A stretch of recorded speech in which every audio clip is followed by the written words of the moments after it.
Hey guys, sorry for taking so long to update. I meant to do it a long time ago, but Tiff and I and Zane were out of the country for a month, and we just got back about a week ago. We were traveling around Costa Rica and Panama. We spent 3 weeks in Costa Rica and then 1 week in Panama, and it was it was really great. Really kind people there. Everyone was friendly and they were really forgiving of our terrible Spanish, especially mine because mine's practically non-existent. But we had lots of beach time, lots of jungle time. Zane obviously had a really awesome time, and it was just nice to get. It was nice to get her out of the country and into some culture. You know, where we live in Oregon, it's really nice. It's a great place to live, but there's not a huge amount of cultural diversity here, and so it was great to expose her to different people, different languages, different ways of living.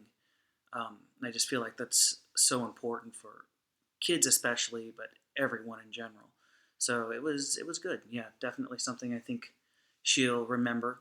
I was gonna upload a few pictures to show you, but I forgot. But I'll put my Instagram link here, so if you want to pop over there, I think I put up, I don't know, 4 or 5 of them from the trip.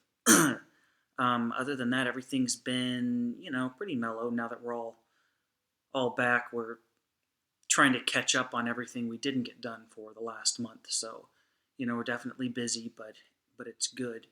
Um, and one thing I did want to mention is a friend of mine wrote a book, and it's about a young trans boy and his the process he goes through and the realization that he's trans, and it's a really great book.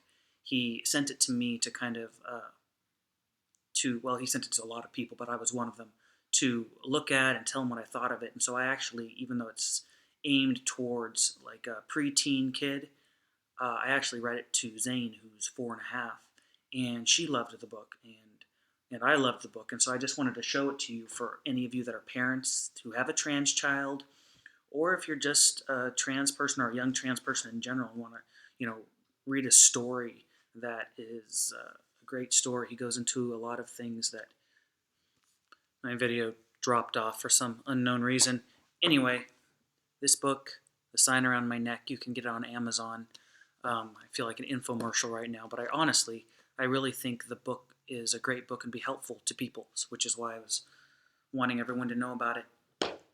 Um, yeah, so that's pretty much the extent of my update. We just, we're on vacation and now we're back. I'm gonna resume my video series on how to resolve conflict. And speaking of that, a lot of you have been calling me on the fact that I've been aiming this video series towards trans men specifically, and I definitely have my reasons why I've been aiming it towards trans men.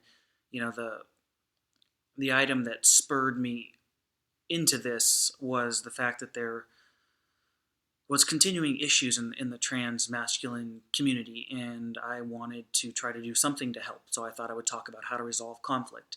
But the truth of the matter is, um, every type of person gets into conflicts, and so even though I use a lot of language because I'm addressing a certain group, by all means don't feel left out because of that. Because I would never ask you not to watch a video because it's not directed towards you. I mean, hopefully there's good items uh, in the videos for everyone. So I just wanted to add that in there. Anyway, the next video I'm going to do in the series, it's going to be kind of a double subject, but they go hand in hand, and they're not going to sound like they go hand in hand, but in the video I'll explain it a little bit more. It's going to be kind of a dual video about how to find common ground with your enemy. And by enemy, I just mean someone who you have a conflict or a disagreement with. Enemy is a bit of a dramatic word. Uh, and that's going to be coupled with the thought that the root of all advocacy is pain. And, with that thought in mind, I want to talk about how important it is to try to find common ground with someone uh, when they're calling you out or when you're calling them out. Because, none of us stand for anything just by chance. We all have chosen what we stand for. And the root of that is often a painful one. So, hopefully, I'll get to that in the next couple of weeks. I've been taking some classes. I've got calculus coming out of my ears right now. So, anyway, I've got my finals coming up, and right after that, I'll start working on that video. So, until then, I hope everybody's doing great, and I'll talk to you later.